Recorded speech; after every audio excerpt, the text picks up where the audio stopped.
नमस्कार दोस्तों, VIP technician YouTube classes में आप सभी का स्वागत है।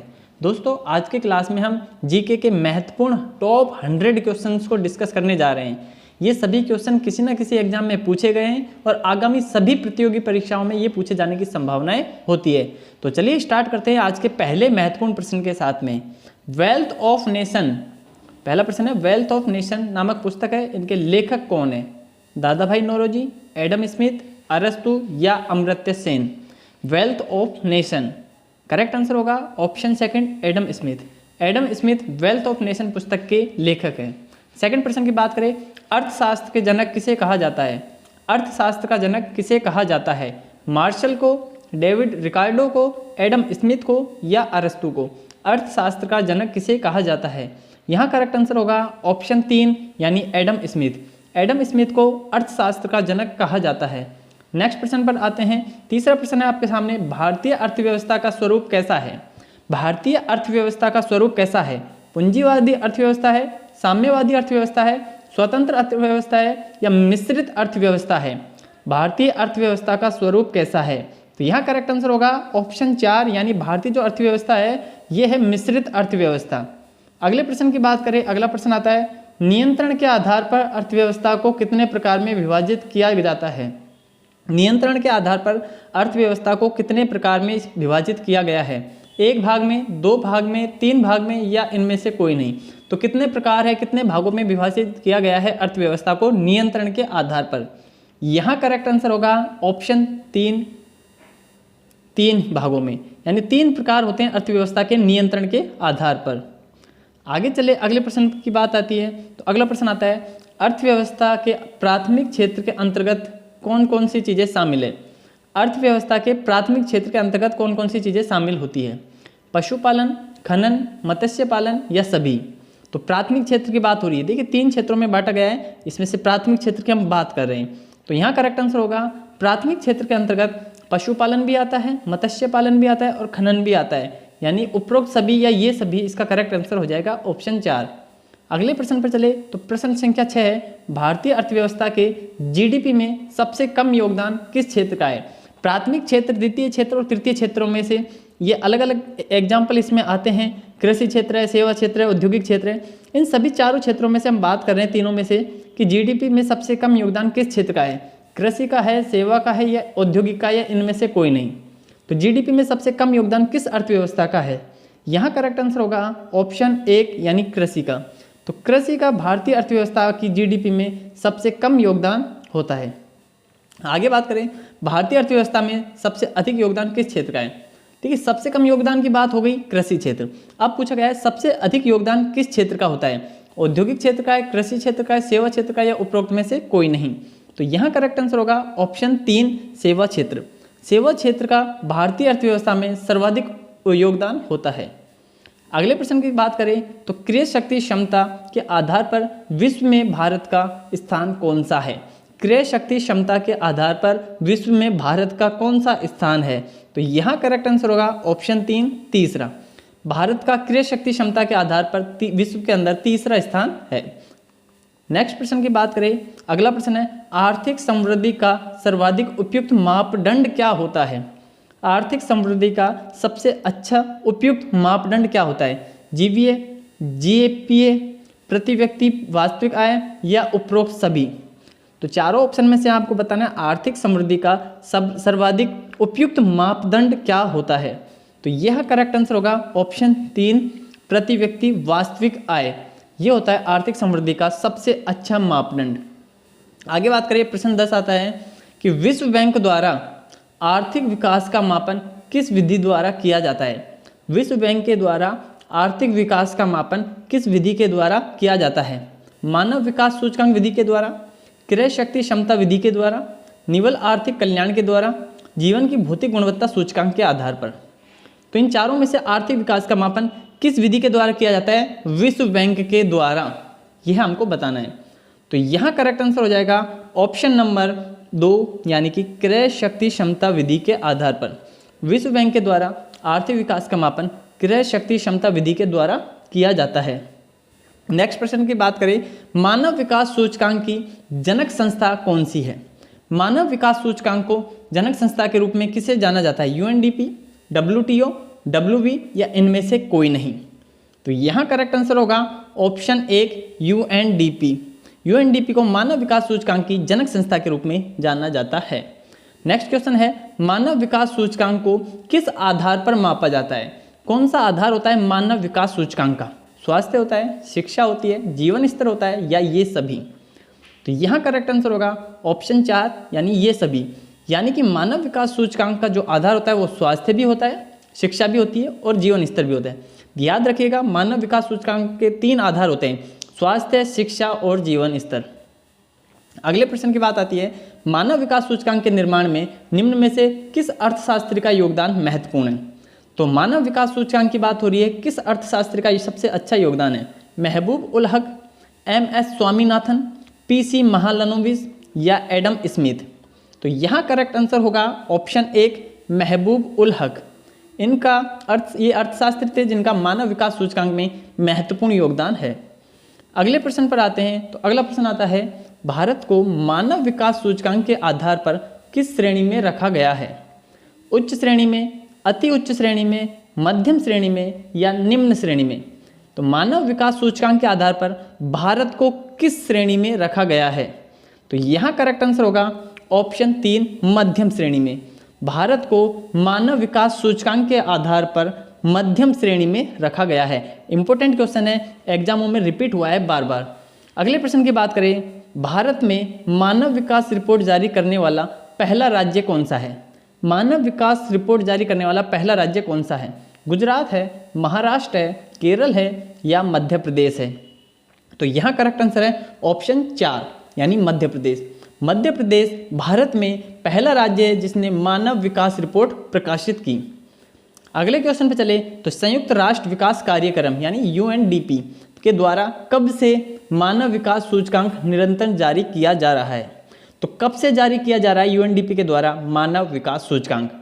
वर्ष 1990-91 से, वर्ष 1989-90 से, वर्ष 1991-92 से या वर्ष 1994-95 से? तो UNDP के द्वारा मानव विकास सूचकांक की जो रिपोर्ट है ये कब से प्रकाशित की जा रही है यह बताना है। यहाँ करेक्ट आंसर होगा ऑप्शन 1 वर्ष 1990-91 से। UNDP के द्वारा मानव विकास सूचकांक की रिपोर्ट वर्ष 1990-91 से निरंतर जारी की जा रही है। अगले प्रश्न की बात आती है, तो राष्ट्रीय आय की जो गणना होती है इनमें किसे नहीं जोड़ा जाता है? याद रखिएगा, किसे नहीं जोड़ा जाता है? वस्तुओं और सेवाओं के मूल्य को, बेची गई पुरानी वस्तुओं का मूल्य, गृहिणी की सेवाओं का मूल्य या 2 और 3 दोनों ऑप्शन आएंगे। तो राष्ट्रीय आय की गणना में किसे नहीं जोड़ा जाएगा? तो यहाँ करेक्ट आंसर होगा ऑप्शन 4, 2 और 3 यानी कि बेची गई पुरानी वस्तुएं और गृहिणी की सेवाओं का मूल्य ये दोनों नहीं जोड़ी जाती है, बाकी वस्तु और सेवाओं का मूल्य जोड़ा जाता है। तो करेक्ट आंसर हो गया ऑप्शन 4, ऑप्शन 2 और 3। नेक्स्ट क्वेश्चन पर चले तो अगला क्वेश्चन आता है, वर्ष 1949 में गठित राष्ट्रीय आय समिति के अध्यक्ष कौन थे? तो राष्ट्रीय आय समिति की स्थापना 1949 में हुई थी और इसके अध्यक्ष कौन थे ये आपको बताना है। Doctor R Gadgil, B Natarajan, PC Mahalanobis या BKRB राव? तो करेक्ट आंसर होगा option 3 PC Mahalanobis. PC Mahalanobis राष्ट्रीय आय समिति के अध्यक्ष थे 1949 में। अगला प्रश्न आता है, poverty and un British rule in India इस पुस्तक के लेखक कौन है? Poverty and un British rule in India, MG Ranade, RC Dutt, Dadabhai Naoroji या BKRB राव? तो करेक्ट आंसर होगा ऑप्शन 3 दादा भाई नौरोजी। दादा भाई नौरोजी के द्वारा लिखित पुस्तक थी poverty and un British rule in India. अगले प्रश्न पर चलते हैं। तो भारत में राष्ट्रीय आय की गणना अर्थात वित्त वर्ष की अवधि क्या होती है? तो राष्ट्रीय आय की जो गणना होती है ये कब से होती है या फिर वित्त वर्ष कब से लेकर कब तक होता है? तो 1 अप्रैल से 31 मार्च, 1 फरवरी से 30 जनवरी, 1 दिसंबर से 30 नवंबर या उपरोक्त में से कोई नहीं? तो करेक्ट आंसर होगा यहाँ ऑप्शन 1 अप्रैल से 31 मार्च। 1 अप्रैल से 31 मार्च राष्ट्रीय आय की गणना के लिए समय होता है या वित्त वर्ष की अवधि होती है। अगले प्रश्न पर चले तो राष्ट्रीय आय के लेखांकन का जन्मदाता किसे माना जाता है? राष्ट्रीय आय के लेखांकन का जन्मदाता किसे माना जाता है? PC Mahalanobis, Simon Kuznets, MG Ranade या बीकेआरबी राव। राष्ट्रीय आय के लेखांकन का जन्मदाता किसे माना जाता है? करेक्ट आंसर होगा ऑप्शन 2 यानी साइमन कुजनेट्स। साइमन कुजनेट्स को राष्ट्रीय आय के लेखांकन का जन्मदाता कहा जाता है। अगले क्वेश्चन पे चले तो केंद्रीय सांख्यिकी कार्यालय की स्थापना कब हुई थी? केंद्रीय सांख्यिकी कार्यालय की स्थापना कब हुई? 1950, 1949, 1952, 1951। तो करेक्ट आंसर होगा ऑप्शन 4 यानी कि 1951। 1951 में केंद्रीय सांख्यिकी कार्यालय की स्थापना हुई थी। अगले प्रश्न पर चले, भारत के राष्ट्रीय आय के मापन में किस विधि का प्रयोग होता है? भारत में राष्ट्रीय आय की गणना के लिए किस विधि का प्रयोग होता है? आय विधि का, उत्पादन विधि का, व्यय विधि का या ऑप्शन 1 और 2 दोनों यानी कि आय और उत्पादन विधि का? तो यहाँ आपको बताना है राष्ट्रीय आय के मापन में किस विधि का प्रयोग होता है। तो करेक्ट आंसर होगा ऑप्शन 4 यानी कि ऑप्शन 1 और 2 दोनों यानी कि आय विधि भी होगी और उत्पादन विधि भी होगी। तो भारत में राष्ट्रीय आय का मापन के लिए आय विधि और उत्पादन विधि दोनों का ही प्रयोग होता है। नेक्स्ट प्रश्न पर चले तो वर्तमान में राष्ट्रीय आय के आंकड़ों का किस आधार वर्ष पर आकलन किया जाता है? तो वर्तमान में जो राष्ट्रीय आय के आंकड़े होते हैं इसके लिए आधार वर्ष किसे लिया जाता है? वर्ष 2004-05 को, वर्ष 2005-06 को, वर्ष 2010-11 को या वर्ष 2011 या 12 को? तो बताना है राष्ट्रीय आय के आंकड़ों के लिए आधार वर्ष किसे माना जाता है। करेक्ट आंसर होगा ऑप्शन 4 यानी वर्ष 2011-12। आधार वर्ष है 2011-12, यहाँ से राष्ट्रीय आय के आंकड़ों की गणना की जाती है। अगला प्रश्न आता है राष्ट्रीय आय के आंकड़े किसके द्वारा जारी किए जाते हैं? तो राष्ट्रीय आय के आंकड़े को जारी कौन करता है? वित्त मंत्रालय, केंद्रीय सांख्यिकी कार्यालय, NSSO या नीति आयोग? तो करेक्ट आंसर होगा ऑप्शन 2 यानी केंद्रीय सांख्यिकी कार्यालय। केंद्रीय सांख्यिकी कार्यालय के द्वारा राष्ट्रीय आय के आंकड़े जारी किए जाते हैं। अगले प्रश्न पर चले। अगला प्रश्न आता है प्लान्ड इकोनॉमी फॉर इंडिया पुस्तक की रचना किसने की?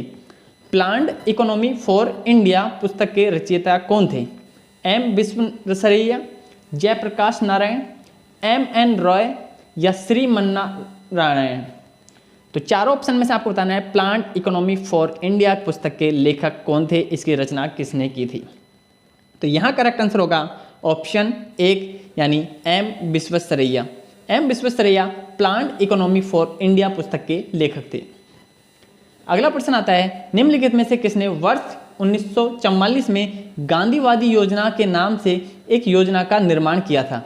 तो गांधीवादी योजना के नाम से 1944 में किस योजना को, एक योजना थी गांधीवादी योजना के नाम से, तो इस योजना का निर्माण किसने किया था? M विश्वेश्वरैया ने, MN रॉय ने, श्रीमन्नारायण ने या जयप्रकाश नारायण ने? करेक्ट आंसर होगा ऑप्शन 3 श्रीमन्नारायण। श्रीमन्नारायण के द्वारा गांधीवादी योजना के नाम से एक योजना चलाई गई थी 1944 में। अगले प्रश्न पर आते हैं किसने सर्वोदय योजना प्रस्तुति की थी? निम्न में से सर्वोदय योजना किसने चलाई थी? जयप्रकाश नारायण, श्रीमन्नारायण, MN रॉय या जवाहरलाल नेहरू के द्वारा? सर्वोदय योजना, तो करेक्ट आंसर होगा ऑप्शन 1 यानी जयप्रकाश नारायण। सर्वोदय योजना जयप्रकाश नारायण के द्वारा प्रस्तुत की गई। अगला प्रश्न आता है प्रधानमंत्री नरेंद्र मोदी ने रुपये 125 और रुपये 10 मूल्य वर्ग के 2 स्मरणीय सिक्के किसकी श्रद्धांजलि देने के लिए जारी किए? तो 125 और 10 रुपये के 2 सिक्के जारी किए गए हैं, तो ये किसके लिए श्रद्धांजलि के रूप में जारी किए गए हैं? अब्दुल कलाम जी के लिए, महात्मा गांधी जी के लिए, डॉक्टर राजेंद्र प्रसाद जी के लिए या भीमराव अंबेडकर जी के लिए? तो चारों ऑप्शन में से सही आंसर आपको बताना है। तो यहाँ करेक्ट आंसर होगा ऑप्शन 4 यानी भीमराव अंबेडकर जी। इनकी श्रद्धांजलि में रुपये 125 और रुपये 10 मूल्य वर्ग के 2 प्रकार के सिक्के जारी किए हैं। अगला प्रश्न आता है भारत में आर्थिक नियोजन का विधिवत शुभ आरंभ कब हुआ? भारत में आर्थिक नियोजन का विधिवत शुभारंभ कब हुआ? 1 जनवरी 1951, 26 जनवरी 1951, 15 अगस्त 1951 या 1 अप्रैल 1951? तो यहाँ करेक्ट आंसर होगा ऑप्शन 4 यानी 1 अप्रैल 1951 को भारत में आर्थिक नियोजन का विधिवत रूप से शुभारंभ हुआ था। अगला प्रश्न आता है, निम्नलिखित में से कौन नीति आयोग का प्रथम उपाध्यक्ष था? कई एग्जामों में ये क्वेश्चन बहुत बार पूछा गया है। नीति आयोग का प्रथम उपाध्यक्ष कौन थे?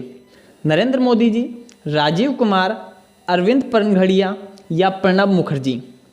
करेक्ट आंसर होगा ऑप्शन 3 अरविंद पनघड़िया। अरविंद पनघड़िया ये नीति आयोग के पहले उपाध्यक्ष थे। पहले उपाध्यक्ष नीति आयोग के अरविंद पनघड़िया। अगला क्वेश्चन है, राष्ट्रीय विकास परिषद की अध्यक्षता निम्न में से कौन करता है? राष्ट्रीय विकास परिषद की अध्यक्षता कौन करता है? राष्ट्रपति, वित्त मंत्री, प्रधानमंत्री या उपराष्ट्रपति? राष्ट्रीय विकास परिषद की अध्यक्षता कौन करता है? तो यहाँ राइट आंसर होगा ऑप्शन नंबर 3 यानी कि प्रधानमंत्री। राष्ट्रीय विकास परिषद की अध्यक्षता कौन करता है? प्रधानमंत्री करता है। अगला क्वेश्चन आता है, प्रथम पंचवर्षीय योजना विकास के किस मॉडल पर आधारित है? तो पहली पंचवर्षीय योजना थी, ये किस विकास के मॉडल पर आधारित है? हेराल्ड डोमर मॉडल पर, सैमुएलसन मॉडल पर, महालनोबिस मॉडल पर या आगत निर्गत मॉडल पर? तो पहली जो पंचवर्षीय योजना थी ये किस मॉडल पर आधारित थी? तो इसका सही जवाब है ऑप्शन 1 हेराल्ड डोमर मॉडल पर। अगले प्रश्न की बात करते हैं। तो अगला प्रश्न आता है, चौथी पंचवर्षीय योजना का लक्ष्य क्या था? चौथी पंचवर्षीय योजना का लक्ष्य क्या था? गरीबी उन्मूलन, आर्थिक समानता, कृषि का विकास या इनमें से कोई नहीं? चौथी पंचवर्षीय योजना का लक्ष्य क्या था? तो करेक्ट जवाब होगा ऑप्शन 2 यानी कि आर्थिक समानता। चौथी पंचवर्षीय योजना का लक्ष्य आर्थिक समानता थी। अगले प्रश्न की बात करें, निम्नलिखित में से किस पंचवर्षीय योजना में राष्ट्रीय ग्रामीण रोजगार कार्यक्रम की शुरुआत की गई? तो राष्ट्रीय ग्रामीण रोजगार कार्यक्रम की शुरुआत किस पंचवर्षीय योजना में हुई थी? चौथी पंचवर्षीय योजना, छठी पंचवर्षीय योजना, सातवीं पंचवर्षीय योजना या आठवीं पंचवर्षीय योजना? तो यहाँ करेक्ट आंसर होगा ऑप्शन 2 यानी छठी पंचवर्षीय योजना। छठी पंचवर्षीय योजना के अंतर्गत राष्ट्रीय ग्रामीण रोजगार कार्यक्रम की शुरुआत की गई। अगले प्रश्न पर चले, भारत में गरीबी के निर्धारण हेतु निम्न में से कौन सी मुख्य संस्था है? तो गरीबी के निर्धारण के लिए निम्न में से कौन सी मुख्य संस्था है?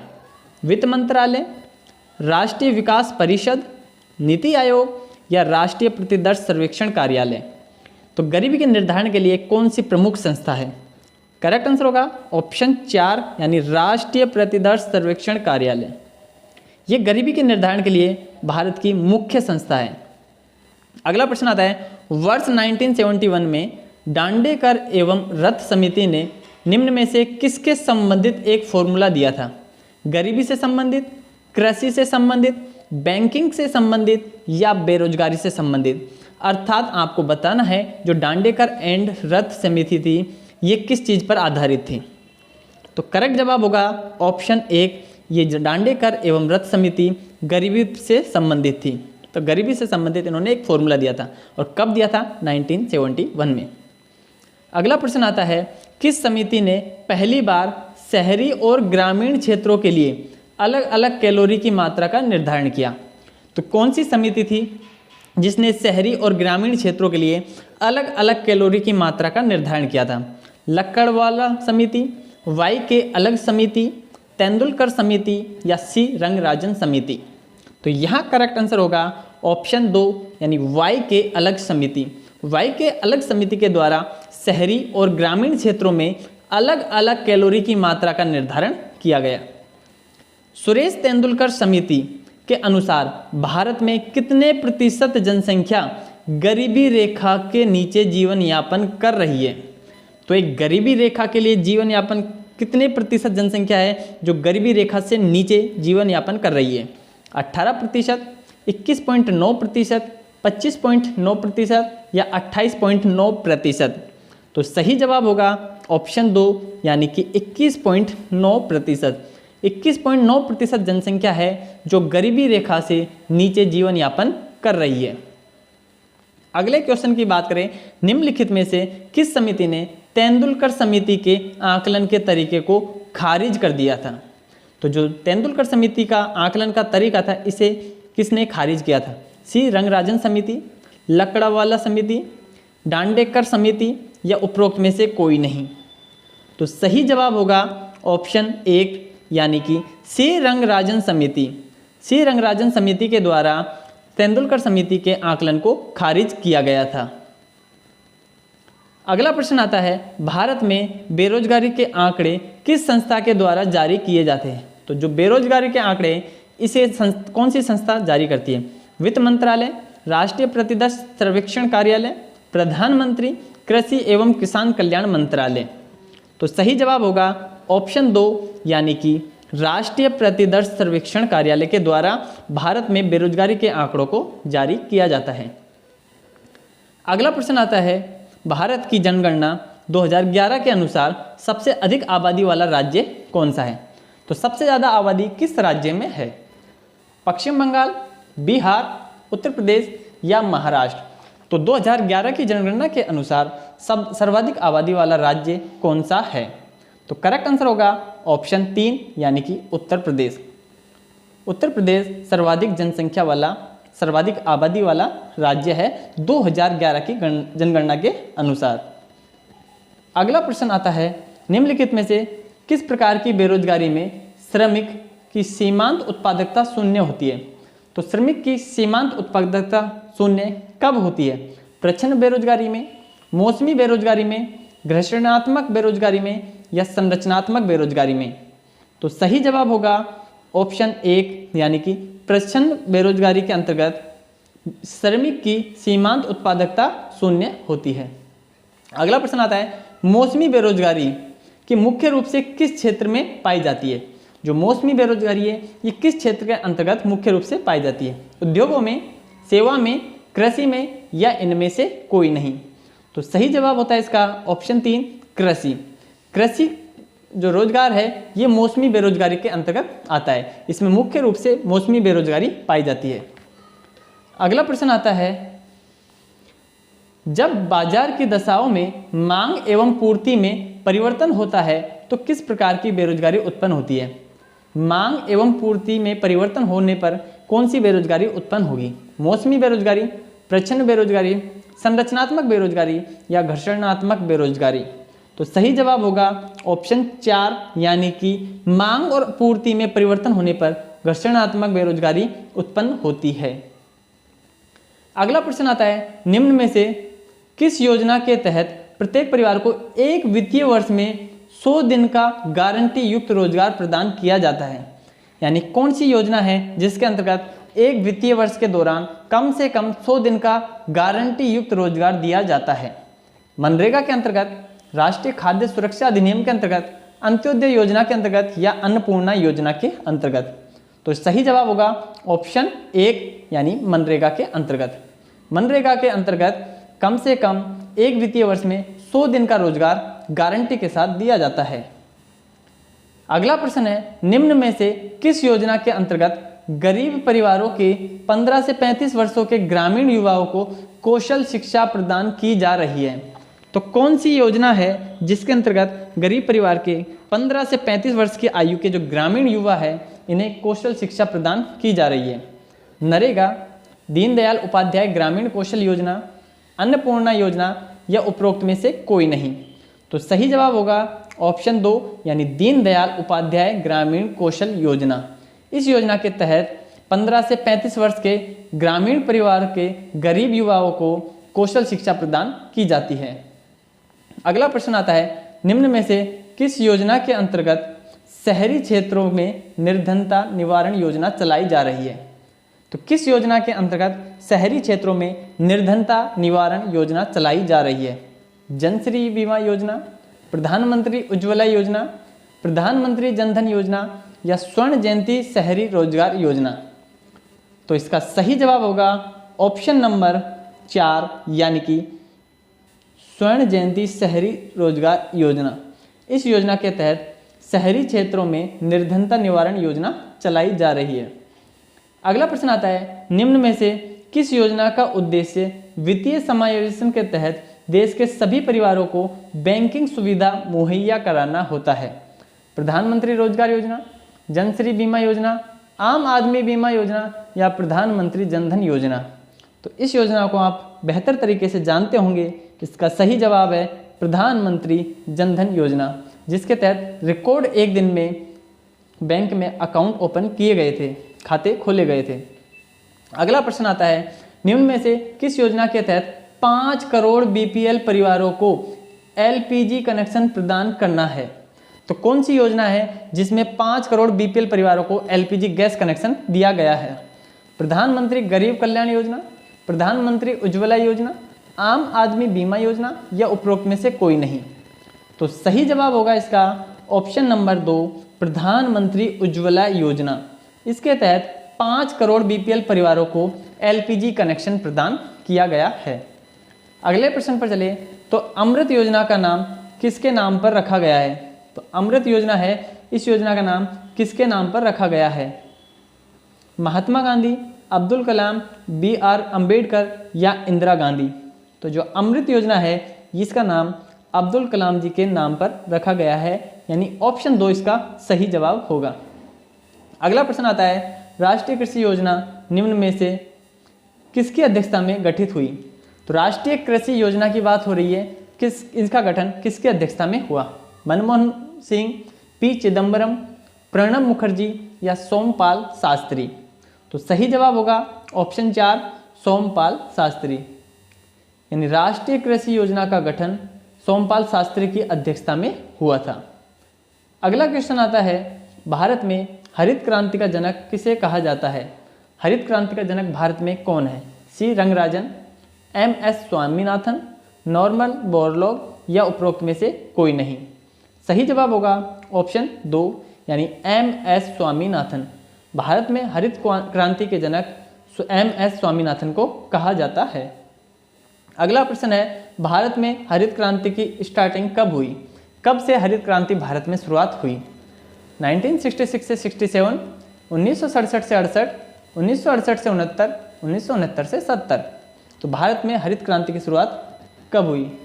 सही जवाब होगा ऑप्शन 1, यानी वर्ष 1966 से 67 के मध्य भारत में हरित क्रांति की शुरुआत हुई।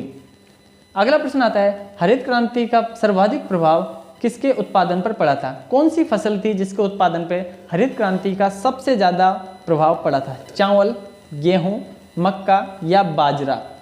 तो सही जवाब है इसका ऑप्शन 2, यानी गेहूँ। गेहूँ के उत्पादन पर सबसे ज़्यादा प्रभाव पड़ा था हरित क्रांति का। अगला आता है, सुनहरी क्रांति का संबंध किससे है? सुनहरी क्रांति का संबंध किससे है? बागवानी से, तिलहन उत्पादन से, आलू उत्पादन से या इनमें से कोई नहीं? तो सुनहरी क्रांति का संबंध किससे है? सही जवाब है इसका ऑप्शन 1, यानी बागवानी से। सुनहरी क्रांति बागवानी से संबंधित है। अगला क्वेश्चन आता है, फसलों के न्यूनतम समर्थन मूल्य यानी MSP की बात हो रही है कि निर्धारण हेतु सरकार को सिफारिश करता है। तो सरकार को कौन सिफारिश करता है न्यूनतम समर्थन मूल्य फसलों के लिए? कृषि लागत एवं मूल्य आयोग, नाबार्ड, राष्ट्रीय कृषि सहकारी विपणन संघ या उपरोक्त में से कोई नहीं? तो सही जवाब होगा ऑप्शन 1, यानी कृषि लागत एवं मूल्य आयोग के द्वारा फसलों के न्यूनतम समर्थन मूल्य का निर्धारण हेतु सिफारिश की जाती है सरकार के द्वारा। राष्ट्रीय कृषि तथा ग्रामीण विकास बैंक यानी नाबार्ड की बात हो रही है, इसका मुख्यालय कहाँ स्थित है? नाबार्ड यानी राष्ट्रीय कृषि तथा ग्रामीण विकास बैंक का मुख्यालय कहाँ स्थित है? नई दिल्ली, कलकत्ता, चेन्नई या मुंबई? तो सही जवाब होगा इसका ऑप्शन 4, यानी मुंबई। जो नाबार्ड है, नाबार्ड का मुख्यालय कहाँ है? मुंबई में। अगला प्रश्न आता है, पानीपत रिफाइनरी किसके अंतर्गत आती है? पानीपत रिफाइनरी किसके अंतर्गत आती है? IOCL, HPCL, BPCL या ONGC? पानीपत रिफाइनरी है, ये किसके अंतर्गत आती है? तो सही जवाब है ऑप्शन 1, IOCL। IOCL के अंतर्गत पानीपत रिफाइनरी आती है। अगला प्रश्न आता है, टिस्को की स्थापना किस वर्ष की गई थी? टिस्को की स्थापना किस वर्ष की गई थी? टिस्को की स्थापना 1901, 1907, 1910 या 1914 किस वर्ष की गई? तो यहाँ सही जवाब होगा ऑप्शन नंबर 2 यानी कि 1907 में। 1907 में टिस्को की स्थापना की गई थी। अगला प्रश्न आता है, प्रथम औद्योगिक नीति में उद्योगों को कितने भागों में वर्गीकृत किया गया था? प्रथम औद्योगिक नीति में उद्योगों को कितने भागों में बांटा गया था? 2 भागों में, 3 भागों में, 4 भागों में या 5 भागों में? प्रथम औद्योगिक नीति में उद्योगों को कितने भागों में वर्गीकृत किया गया था? तो सही जवाब होगा ऑप्शन 3 यानी कि 4 भागों में। पहली औद्योगिक नीति थी, इसमें उद्योगों को 4 भागों में बांटा गया था। अगला क्वेश्चन आता है, देश की दूसरी औद्योगिक नीति की घोषणा कब हुई? दूसरी औद्योगिक नीति की घोषणा कब हुई? 1948, 1956, 1980 या 1991? तो सही जवाब है ऑप्शन 2 यानी 1956। दूसरी औद्योगिक नीति की घोषणा 1956 में की गई। अगला प्रश्न आता है, भारत के किस राज्य में कपास मिलों की संख्या सबसे अधिक है? तो कपास मिल की संख्या सबसे ज़्यादा किस शहर में है, किस राज्य में? कर्नाटक, उत्तर प्रदेश, महाराष्ट्र या गुजरात? किस राज्य में कपास मिलों की संख्या सर्वाधिक है? तो सही जवाब है ऑप्शन 3 यानी महाराष्ट्र में। महाराष्ट्र में कपास मिलों की संख्या सबसे ज़्यादा है। अगला क्वेश्चन आता है, महारत्न योजना कब प्रारंभ की गई? महारत्न योजना कब प्रारंभ की गई? 2006, 2007, 2008 या 2009? महारत्न योजना कब प्रारंभ की गई? तो सही जवाब होगा ऑप्शन 4 यानी 2009 में। महारत्न योजना 2009 में प्रारंभ की गई थी। अगला प्रश्न आता है, वर्तमान में महारत्न की दर्जा प्राप्त कंपनियों की कुल संख्या कितनी है? कितनी कंपनियां ऐसी है जिन्हें महारत्न का दर्जा प्राप्त है? 6, 7, 8 या 9?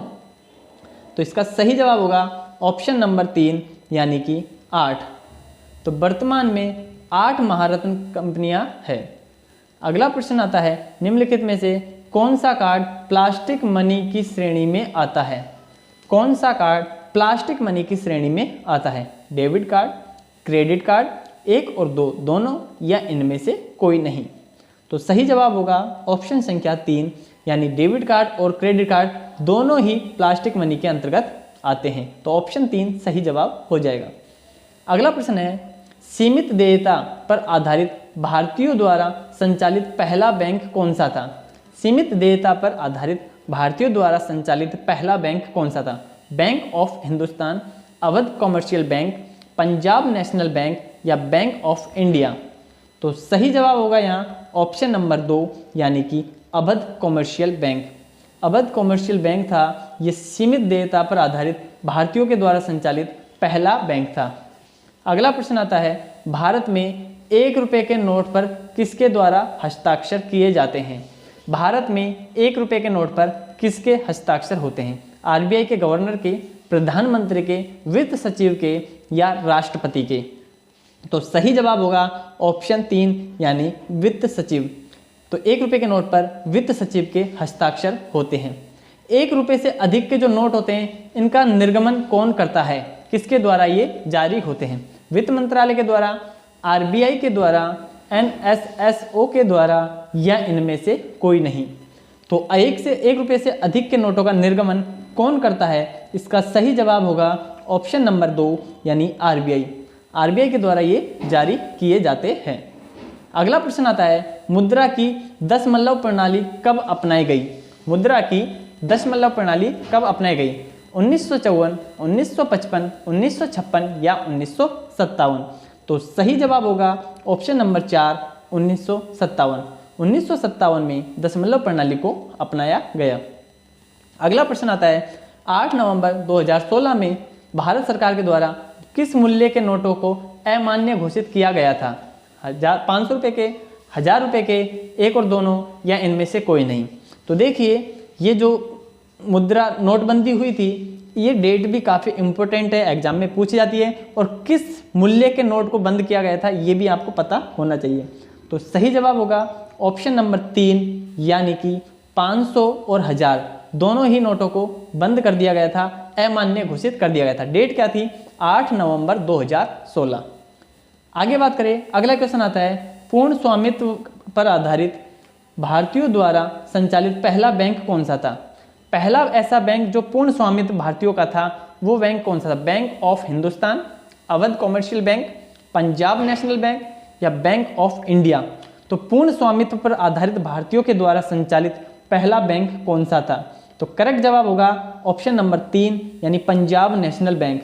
पंजाब नेशनल बैंक पूर्ण स्वामित्व पर आधारित भारतीयों के द्वारा संचालित पहला बैंक था। अगला क्वेश्चन है, स्टेट बैंक ऑफ इंडिया का राष्ट्रीयकरण कब किया गया? नेशनलाइजेशन कब हुआ स्टेट बैंक ऑफ इंडिया यानी एसबीआई का?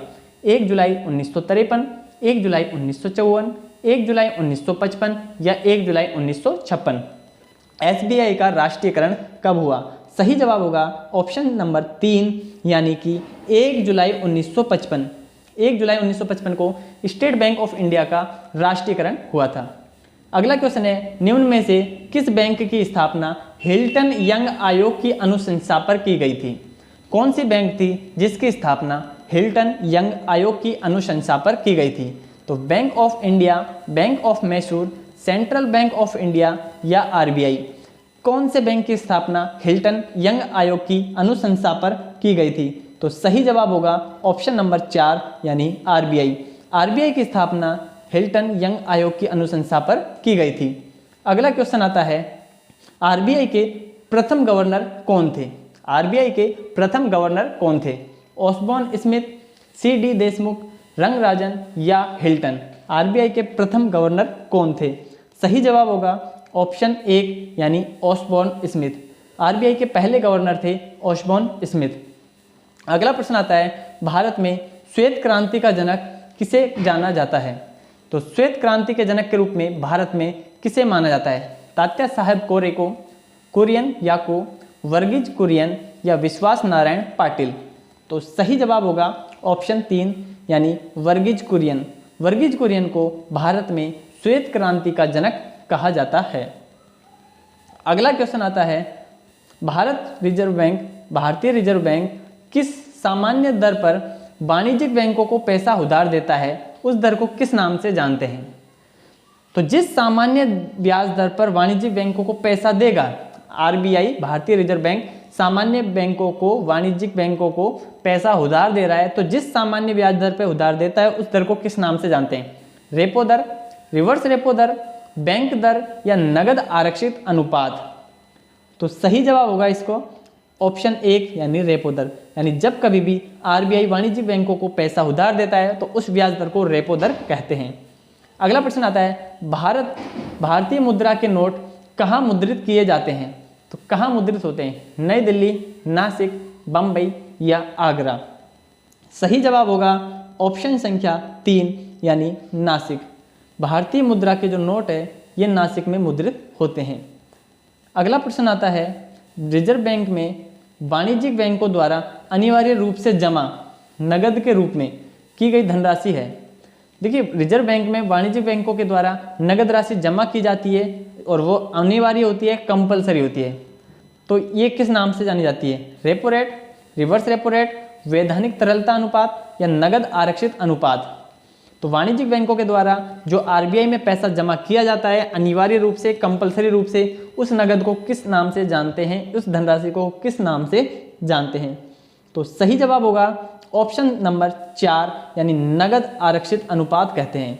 उस राशि को नगद आरक्षित अनुपात के नाम से जाना जाता है। अगला प्रश्न आता है, भारतीय बीमा विनियामक और विकास प्राधिकरण यानी IRDAI की स्थापना कब हुई थी? वर्ष 1995, वर्ष 2000, वर्ष 2005 या वर्ष 1990? तो भारतीय बीमा विनियामक और विकास प्राधिकरण की स्थापना कब हुई? सही जवाब होगा ऑप्शन 2 यानी कि वर्ष 2000 में IRDAI की स्थापना हुई थी। अगला प्रश्न आता है, भारतीय जीवन बीमा निगम यानी LIC का मुख्यालय कहाँ पर है? LIC का मुख्यालय कहाँ है? कोलकाता, चेन्नई, मुंबई या दिल्ली? सही जवाब होगा ऑप्शन 3 यानी मुंबई। LIC का मुख्यालय कहाँ है? मुंबई में। अगला प्रश्न आता है, भारतीय बजट का संस्थापक किसे कहा जाता है? भारतीय बजट का संस्थापक किसे कहा जाता है? जेम्स विल्सन, RK षणमुखम को, जॉन मथाई को, या इनमें से कोई नहीं? भारतीय बजट का संस्थापक किसे कहा जाता है? तो सही जवाब होगा ऑप्शन 1 यानी जेम्स विल्सन को भारतीय बजट का संस्थापक कहा जाता है। अगला क्वेश्चन आता है, भारत में रेल बजट तथा आम बजट कब अलग अलग प्रस्तुत किए गए थे? यानी कब से स्टार्टिंग हुई थी कि रेल बजट को और आम बजट को अलग अलग प्रस्तुत किया जाएगा? वर्ष 1920 से, वर्ष 1925 से, वर्ष 1930 से, या वर्ष 1935 से? तो रेल बजट और आम बजट कब अलग अलग हुए थे? सही जवाब होगा ऑप्शन नंबर 2 यानी कि वर्ष 1925 से। अगला प्रश्न आता है, प्रत्यक्ष कर के अंतर्गत कौन सा कर शामिल है? आयकर, निगम कर, उपहार कर, या सभी? प्रत्यक्ष कर में कौन सा कर शामिल है आपको बताना है। तो सही जवाब होगा ऑप्शन नंबर 4 यानी आयकर हो, निगम कर हो, या उपहार कर हो, तीनों के तीनों प्रत्यक्ष कर में ही शामिल है। तो ऑप्शन 4 इसका सही जवाब हो जाएगा। अगला आता है, GST परिषद का अध्यक्ष कौन होता है? GST परिषद का अध्यक्ष कौन होता है? RBI का गवर्नर, प्रधानमंत्री, केंद्रीय वित्त मंत्री, या राष्ट्रपति? GST परिषद का अध्यक्ष कौन होता है? तो सही जवाब होगा ऑप्शन नंबर 3 यानी केंद्रीय वित्त मंत्री GST परिषद का अध्यक्ष होता है। ध्यान रखिएगा, GST परिषद के अध्यक्ष की बात हो रही है, तो GST परिषद का अध्यक्ष कौन होगा? केंद्रीय वित्त मंत्री। अगला प्रश्न आता है, निम्न में से किस संविधान संशोधन में एक GST परिषद की स्थापना का उल्लेख है? तो GST परिषद एक होगा, ये किस संविधान संशोधन में इसका उल्लेख है? 100वें संविधान, 101वें संविधान संशोधन, 102वें संविधान संशोधन, या 103वें संविधान संशोधन में? तो सही जवाब होगा इसका ऑप्शन नंबर 2 यानी कि 101वें संविधान संशोधन में GST परिषद की स्थापना का उल्लेख है।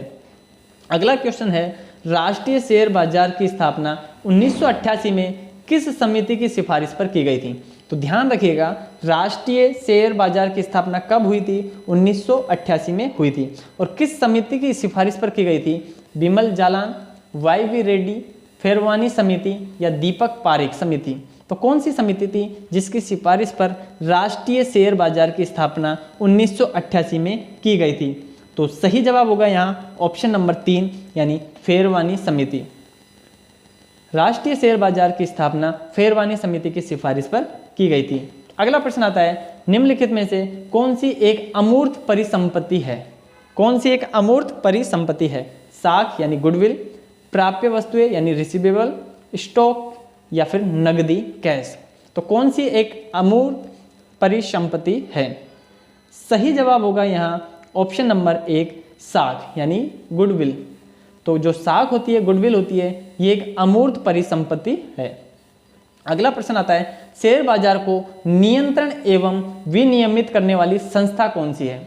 शेयर बाजार को नियंत्रण और विनियमित करने वाली संस्था कौन सी है? सेबी, RBI, वित्त मंत्रालय, या इनमें से कोई नहीं? तो सही जवाब होगा ऑप्शन नंबर 1 सेबी। सेबी के द्वारा शेयर बाजार को कंट्रोल किया जाता है, विनियमित किया जाता है।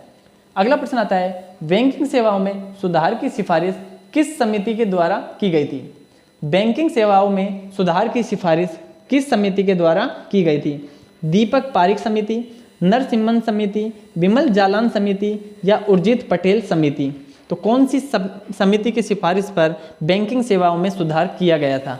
बैंकिंग सुविधाओं में सुधार, बैंकिंग सेवाओं में सुधार किस समिति की सिफारिश पर किया गया था? तो सही जवाब होगा ऑप्शन नंबर 2 नरसिम्हन समिति। कई बार एग्जाम में पूछा गया है कि नरसिम्हन समिति किस पर आधारित है या किससे संबंधित है? तो नरसिम्हन समिति बैंकिंग सेवाओं में सुधार से संबंधित है। अगला क्वेश्चन आता है, काले धन से संबंधित सभी आयामों के मूल्यांकन हेतु किस समिति का गठन किया गया था? काले धन से संबंधित सभी आयामों के मूल्यांकन के लिए किस समिति का गठन किया गया? पारेख समिति, स्वामीनाथन समिति, मल्होत्रा समिति, या NC जोशी समिति? तो काले धन से संबंधित सभी आयामों के मूल्यांकन के लिए किस समिति का गठन किया गया था? तो सही जवाब है ऑप्शन नंबर 4 यानी NC जोशी समिति। अगला प्रश्न आता है, सेवा कर सर्वप्रथम किस समिति की सिफारिश पर लगाया गया था? सेवा कर सबसे पहले किस समिति की सिफारिश पर लगाया गया? जे चलैया समिति, रंगराजन समिति, केलकर समिति या बिमल जालान समिति? सेवा में कर जो लगाया गया सबसे पहले किस समिति की सिफारिश पर लगाया गया था? सही जवाब होगा ऑप्शन नंबर 2, रंगराजन समिति। रंगराजन समिति की सिफारिश पर सेवा में सबसे पहले टैक्स लगाया गया था। अगला प्रश्न आता है, आबिद हुसैन समिति का संबंध किससे है? आबिद हुसैन समिति का संबंध किससे है?